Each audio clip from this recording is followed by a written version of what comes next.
नमस्कार दोस्तों। सबसे पहले तो मैं आप सभी लोगों का धन्यवाद देना चाहता हूं जिन्होंने हमारे को मोटिवेट किया कि हम अपना ये पहला वीडियो लेकर के आप लोगों के सामने समय पे उपस्थित हो सकें। वो सभी लोग जिन्होंने हमारे चैनल को सब्सक्राइब किया या लाइक किया और साथ ही साथ हमें डायरेक्टली जुड़ करके हमें फीडबैक प्रदान किया, उन सब लोगों को मैं धन्यवाद देना चाहता हूँ। आज हम लोग एक ऐसे टॉपिक पे डिस्कशन करने वाले हैं जो टॉपिक पिछले 6 महीने से लगातार न्यूज़ में और न्यूज़पेपर्स आर्टिकल्स इन सब में काफ़ी ज़्यादा डिबेटेड है। और उस टॉपिक का नाम है कि क्या भारत की सरकार भारत का कॉन्स्टिट्यूशन बदल सकती है। Can government of India change Indian constitution.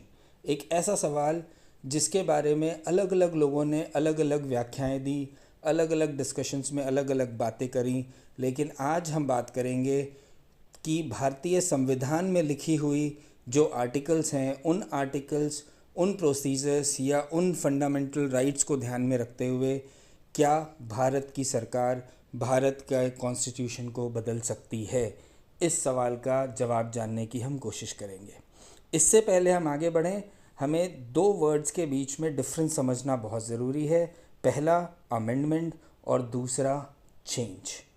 Normally in दोनों वर्ड्स को इंटरचेंजेबली यूज़ किया जाता है। अमेंडमेंट का मतलब होता है सुधार करना, जबकि चेंज का मतलब होता है बदलाव करना।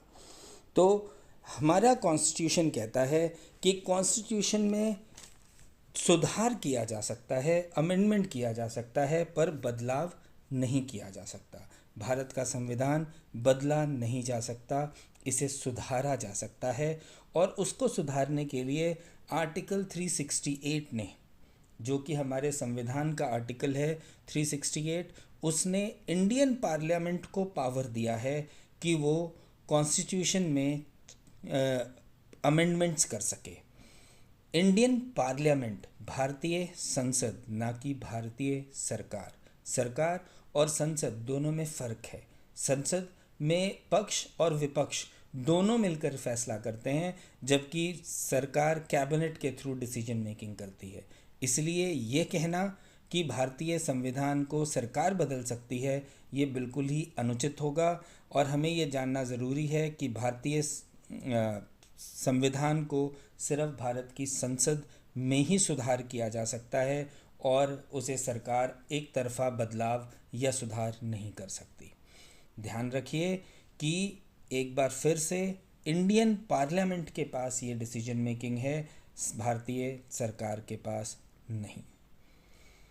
तो सबसे पहले हम जानते हैं कि ये जो सुधार हैं वो किस तरीके से किए जा सकते हैं और उसका सबसे पहला प्रोसीजर क्या होता है।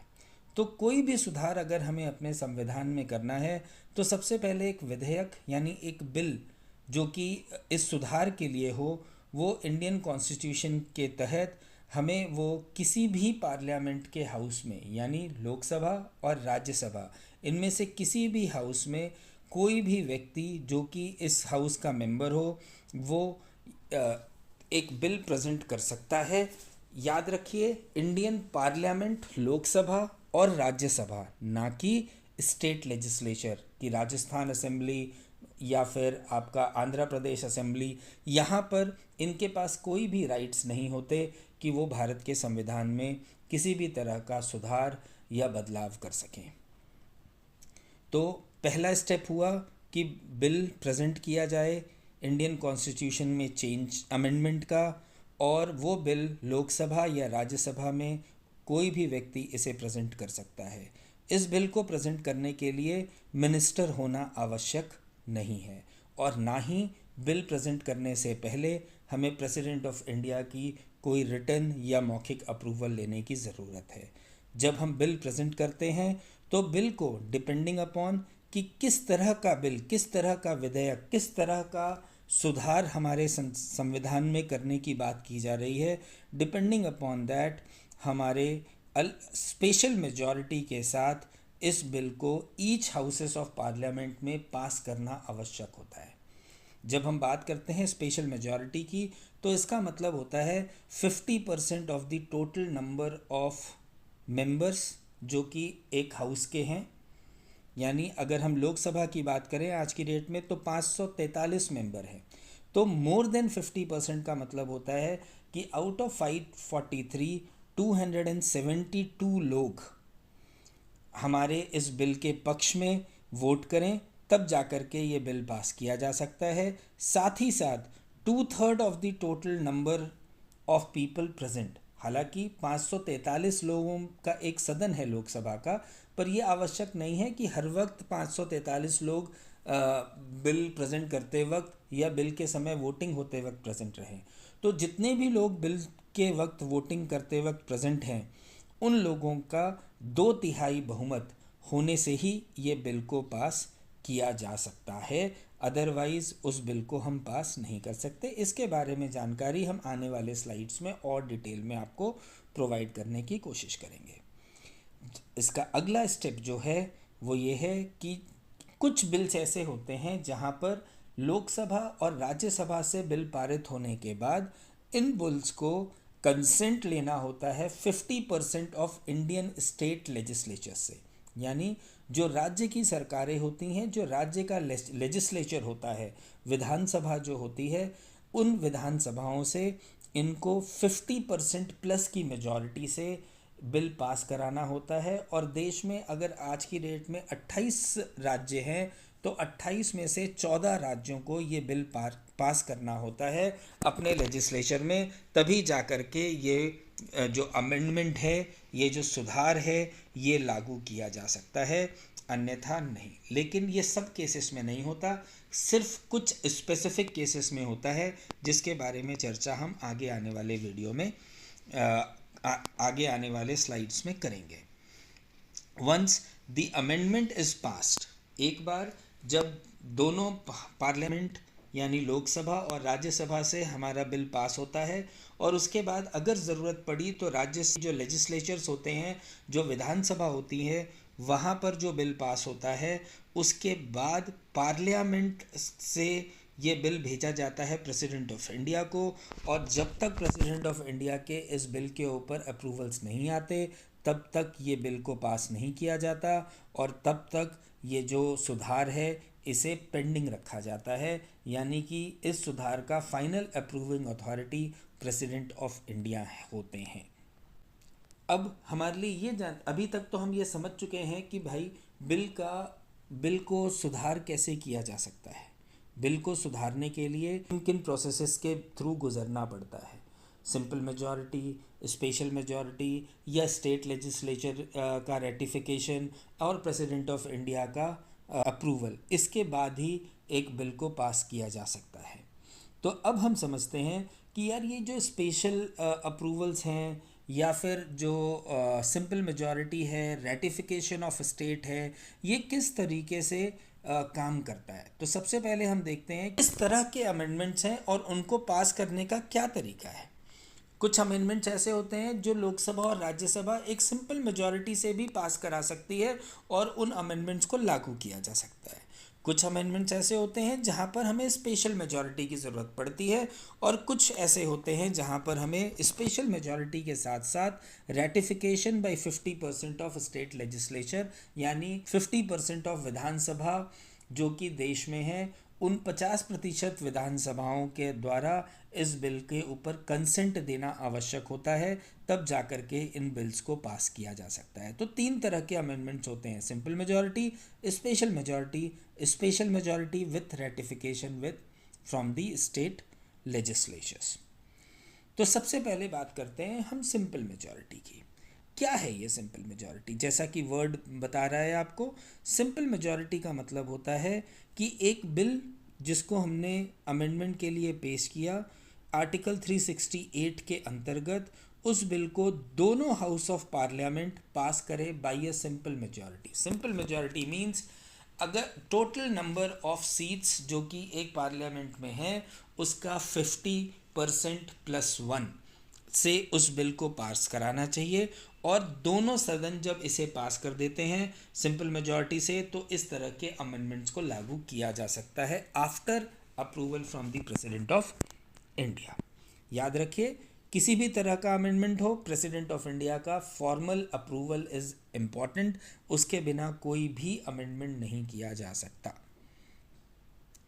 तो कुछ ऐसे प्रोविजंस जिसके बारे में हम आपको बताएंगे जिन्हें कि अमेंड किया जा सकता है सिंपल मेजॉरिटी से, वो हैं admission and establishment of new state. अगर सरकार को नया स्टेट बनाना चाहती है, अगर वो किसी स्टेट की बाउंड्री में कोई चेंजेस करना चाहती है, यानी बाउंड्री को चेंज करना चाहती है, स्टेट के नाम को बदलना चाहती है, रूल्स जो कि आपके पार्लियामेंट को चलाने के लिए महत्वपूर्ण होते हैं, उन रूल्स के अंदर के चेंजेस, सिटीजनशिप को एक्वायर करना, सिटीजनशिप देना और सिटीजनशिप को टर्मिनेट करना, इलेक्शंस पार्लियामेंट और स्टेट लेजिस्लेचर में किस तरीके से कराना, ये सारी चीज़ों को सिंपल मेजॉरिटी से इसके बीच में अगर किसी तरह का कोई सुधार रिकमेंड किया जाता है तो सिंपल मेजॉरिटी से किया जा सकता है। अब बात करते हैं हम दूसरे तरह के अमेंडमेंट की, जिसे हम बोलते हैं स्पेशल मेजॉरिटी। जैसा कि वर्ड स्पेशल किया गया है इसमें, तो हमें ये जानना ज़रूरी है कि ये स्पेशल मेजॉरिटी क्या होती है। स्पेशल मेजॉरिटी में आपको दो पैरामीटर्स को कंप्लीटली पूरा करना पड़ता है। जैसे पहला पैरामीटर है 50% of the total membership of the each house. Means अगर लोकसभा में कोई बिल दिया गया है तो लोकसभा में कुल मिलाकर के 543 मेंबर्स होते हैं और उसका 50%, मोर देन 50% 272 MPs का होता है। तो अगर हमें स्पेशल मेजॉरिटी से कोई बिल पास करना है तो पहले हमें कम से कम 272 लोगों का सपोर्ट मिलना ज़रूरी है, और साथ ही साथ उस वक्त जिस वक्त की वोटिंग की जा रही है, जितने भी लोग प्रेजेंट हैं उन लोगों का 2/3 बहुमत हमारे पास होना चाहिए। मतलब अगर मान लीजिए उस वक्त सिर्फ 500 लोग ही सदन में मौजूद हैं तो 500 लोगों का 2/3, अगर हम 2/3 बहुमत की बात करें तो वो होता है 334, यानी 334। अब हमें ये देखना होता है कि एक जगह पर जब हम बात कर रहे हैं 50% of the total membership means 272, और दूसरा 2/3 ऑफ द पीपल जो कि प्रेजेंट हैं उस वक्त और वोट कर रहे हैं, उसका जो कि अगर 500 लोग प्रेजेंट हैं तो उसका होता है 334। तो इसका मतलब ये हुआ कि हमें उस वक्त 334 लोगों की सहमति की ज़रूरत होती है उस बिल को पार कराने के लिए। इनमें से 272 और 334 ये जो दो नंबर है, इनमें से जो भी नंबर अधिक होगा उस नंबर को फॉलो किया जाता है स्पेशल मेजॉरिटी में। मैं इसका दूसरा एग्जाम्पल आपको बताना चाहता हूँ जिससे ये ज़्यादा क्लियर होगा कि अगर 543 मेंबर्स एक हाउस में हैं तो 543 का आधा से ज़्यादा 272 होता है। लेकिन मान लीजिए जिस दिन ये विधेयक पेश हुआ उस दिन मात्र और मात्र 300 लोग ही पार्लियामेंट में प्रेजेंट थे और 300 लोग ही वोट कर रहे थे। तो 300 लोग अगर वोट करने जाते हैं तो 300 का 2/3 200 होता है, यानी 200 लोग अगर बिल के समर्थन में अगर वोट करेंगे तो ये जो 200 लोग हैं ये 2/3 बहुमत को क्वालिफाई करेगा।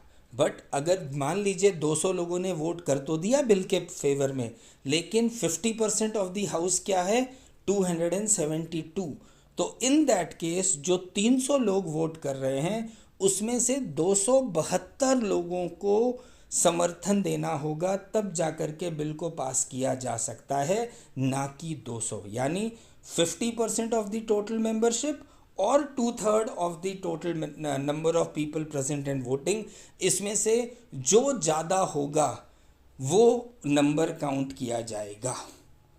और इस तरह के अमेंडमेंट किस तरह के प्रोविजंस में कर सकते हैं? एग्जाम्पल्स आर जो फंडामेंटल राइट्स हैं हमारे, directive principle of state policies, जो हमारे सरकार की स्टेट पॉलिसी होती है उसके जो डायरेक्टिव प्रिंसिपल्स होते हैं, या हर वो प्रोविज़न जो कि टाइप 1 ऑफ अमेंडमेंट और टाइप 3 आगे जिसकी हम चर्चा करेंगे वो उसके में जो चीज़ें कवर नहीं होती वो सारी के सारे अमेंडमेंट्स को स्पेशल मेजॉरिटी के थ्रू ही किया जाता है।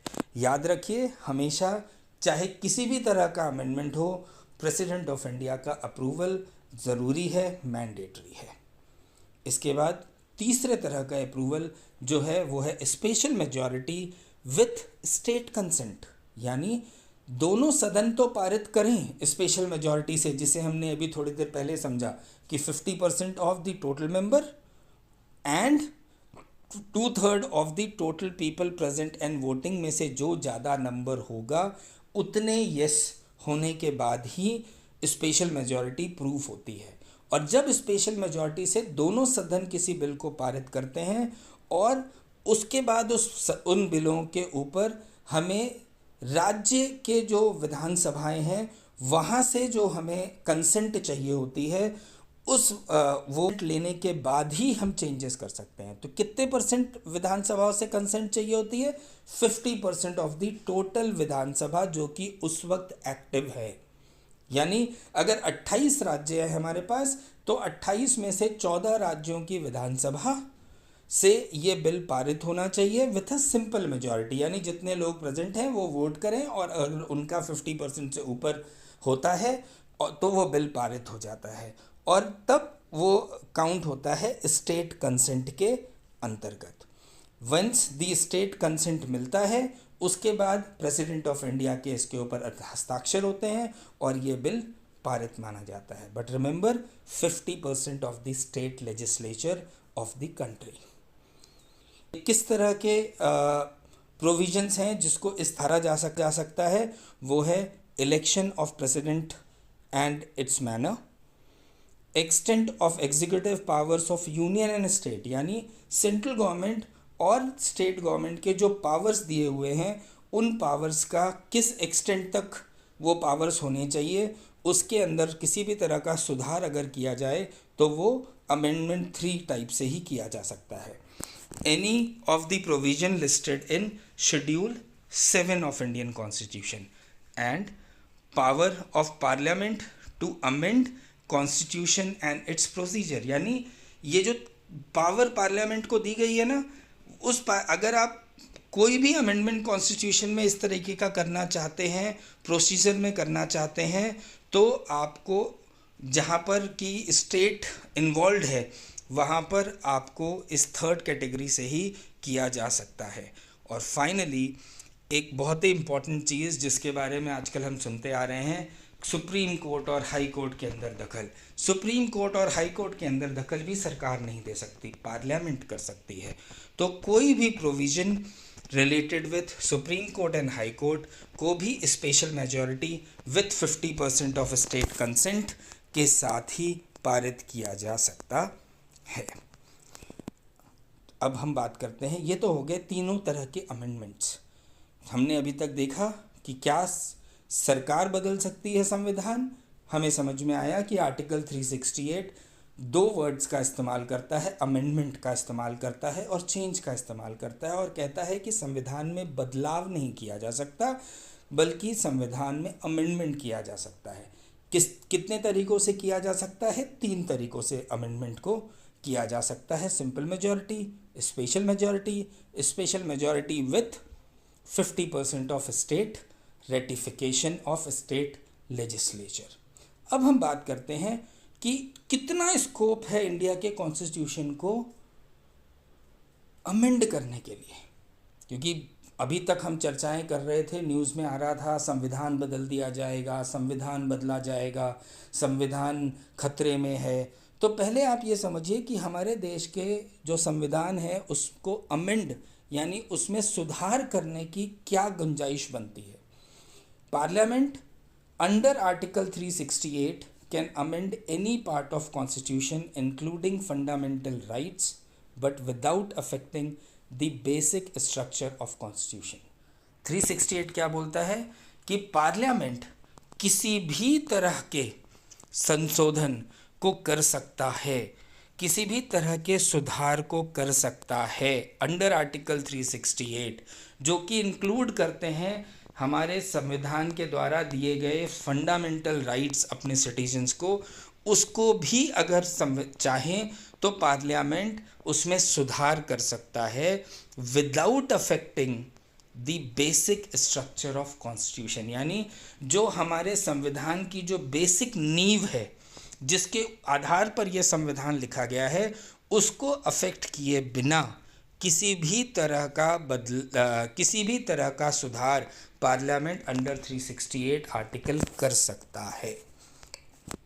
हालांकि इसका कोई डेफिनेशन नहीं है, जो बेसिक स्ट्रक्चर की हम बात कर रहे हैं इसका कोई डेफिनेशन नहीं है। हालांकि सुप्रीम कोर्ट ने समय समय पर अलग अलग जजमेंट्स के थ्रू कुछ ऐसी चीज़ों को हाईलाइट किया है जो कि हमारे संविधान के बेसिक स्ट्रक्चर में काउंट किया जा सकता है। जैसे सुप्रीमेसी ऑफ इंडियन कॉन्स्टिट्यूशन, यानी भारत का संविधान सर्वप्रथम है, सबसे ऊपर है। हमारा देश एक वेलफेयर स्टेट है जहाँ पर सोशो इकोनॉमिक जस्टिस देना मैंडेटरी है।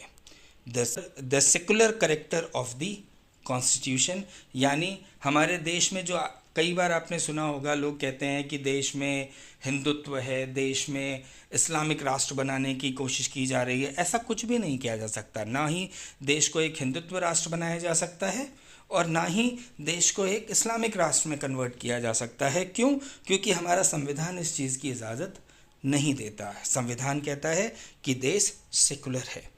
इंडिपेंडेंस ऑफ जुडिशरी, यानी जो भी हमारे जजेस हैं, जो भी हमारी जुडिशरी है, supreme court, high court, district court, इनको इंडिपेंडेंस दी जाए। Separation of powers between legislator, executive and judiciary, यानी जो इलेक्टेड नेता हैं, जो एग्जीक्यूटिव हैं, आईएएस आईपीएस ऑफिसर्स हैं, और जो जुडिशरी है, इनके बीच में अलग अलग तरह का पावर डिस्ट्रीब्यूशन बहुत ज़रूरी है। उस पावर्स को उस डिस्ट्रीब्यूशन को भी समझना और उस डिस्ट्रीब्यूशन को में सुधार करने के लिए इस बेसिक स्ट्रक्चर में इसे शामिल किया गया है। Parliament system, federal character of the constitution, effective access to justice and rule of law, यानी जितने भी लोग हमारे देश में काम करते हैं, रहते हैं या हमारे देश के नागरिक हैं, उन्हें जस्टिस का एक्सेस मिलना चाहिए और जो लॉ का रूल होना चाहिए। Harmony and balance between the fundamental rights and directive principles, जो डायरेक्टिव प्रिंसिपल्स हैं संविधान के और जो फंडामेंटल राइट हर नागरिक को मिले हैं, उनके बीच में एक हार्मनी और एक बैलेंस होना चाहिए। और बहुत ही लिमिटेड पावर दी गई है पार्लियामेंट को कि वो अपने आप किसी भी अपने दम पर किसी भी कॉन्स्टिट्यूशन के प्रोविज़न को सुधार कर सके। उसके लिए बहुत ही लिमिटेड पावर उन्हें प्रोवाइड की गई है, जो कि इसके अंदर है। सो समरी ऑफ लर्निंग क्या है? Can Indian government change India constitution? The answer is no, because जो पावर्स हैं आर्टिकल 368 के, वो पावर्स इंडियन गवर्नमेंट के पास नहीं है, वो पावर इंडियन पार्लियामेंट के पास है। But at the same time वो पावर्स जो कि इंडियन पार्लियामेंट के पास हैं, वो अमेंडमेंट करने के लिए हैं, सुधार करने के लिए हैं, बदलाव करने के लिए नहीं।